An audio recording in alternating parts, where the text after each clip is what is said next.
Christian poursuit son investigation et nous parle des techniques d'enquête utilisées. Au lendemain de la publication du livre The Amityville Horror, Amityville, la maison du diable en français, les Lutz ont déménagé en Arizona, où ils ont divorcé. Cathy est décédée en 2004 et George en 2006. Seuls eux connaissaient la vérité sur les manifestations d'Amityville. Ont-ils tout inventé, comme certains l'ont prétendu, ou ont-ils simplement exagéré des manifestations qu'ils ont bel et bien vécues, mais qu'ils ont considérées, à tort ou à raison, comme étant de nature paranormale? Aujourd'hui, le seul moyen que nous avons pour juger de la sincérité de leurs témoignages, ce sont les nombreuses entrevues qu'ils ont accordées aux médias. Dans les années 1970, lorsque les Lutz ont été accusés d'avoir tout inventé, ils ont accepté de se soumettre au test du polygraphe, un test qu'ils ont d'ailleurs réussi avec brio.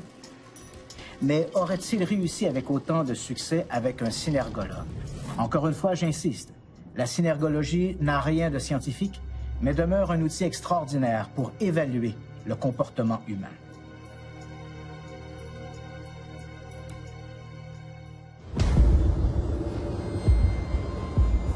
La synergologie est destinée à interpréter le langage non verbal d'une personne. Pour en connaître davantage sur cette technique, Christian rencontre la synergologue Annabelle Boyer. Je t'ai demandé de regarder une série de vidéos du couple Lutz et de regarder un peu quels étaient leurs comportements, leurs gestes par rapport aux questions qui leur étaient posées. Georges, dites-nous ce qui vous est arrivé.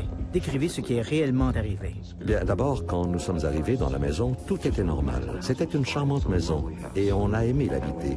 Dans la semaine qui a suivi, quelque chose a touché la main de Cathy. On en a parlé et on ne peut toujours pas expliquer ce que c'était. C'était une chose invisible. Monsieur Lutz ne bouge pas. Ses mains restent collées aux cuisses. Il est vraiment immobile. Et les moments où il va décrocher du regard de l'animateur, on a ce qu'on appelle une défocalisation active. Ça veut dire qu'il n'y a pas de clignement de paupières dans les changements d'orientation. Et ça, c'est particulier. Et ça suggère quoi? Qu'ils mentent, qu'ils disent la vérité? Bien, on est dans une gestion du stress qui est très, très, très importante. Et ce qu'il nous présente, c'est un corps qui est contrôlant. Il a les mains agrippées, un hémi-visage droit, peu de clignement, une défocalisation active. Et bizarrement, quand il raconte l'histoire, on n'a pas du tout de mobilité au niveau des gestes, on n'a pas de mobilité au niveau du corps. C'est comme s'il n'avait jamais vécu ce qu'il décrivait. Parce que quand on a vécu une situation, le corps l'a enregistré et quand on raconte cet événement, le corps revit les émotions qui ont été vécues. Chez lui, j'ai pas ça. J'ai pas d'accélération de la respiration, j'ai pas d'accélération du rythme cardiaque, j'ai pas de démangeaison, j'ai pas de changement de position, j'ai pas de geste, je n'ai pas de cognition incarnée. Donc, j'ai pas les éléments qu'on aurait habituellement dans l'authenticité. Il y avait une tempête à l'extérieur. Seulement nous pouvions l'entendre dans la maison. Le vent était vraiment violent. Et M. Lutz va s'appuyer sur le lutrin pendant toute sa conférence. Il va scanner la salle, il va regarder ce qui est devant lui. On a une défocalisation, encore une fois, qui est active. On a encore des gestes d'ancrage. On a encore peu de mouvements.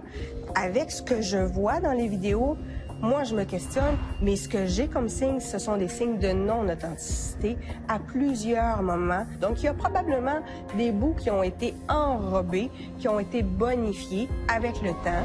Il est tellement en mode vigilance. Il est tellement dans le contrôle du discours que, selon moi, il est conscient que ce qu'il dit n'est pas tout à fait conforme à ce qui s'est réellement passé en 1975.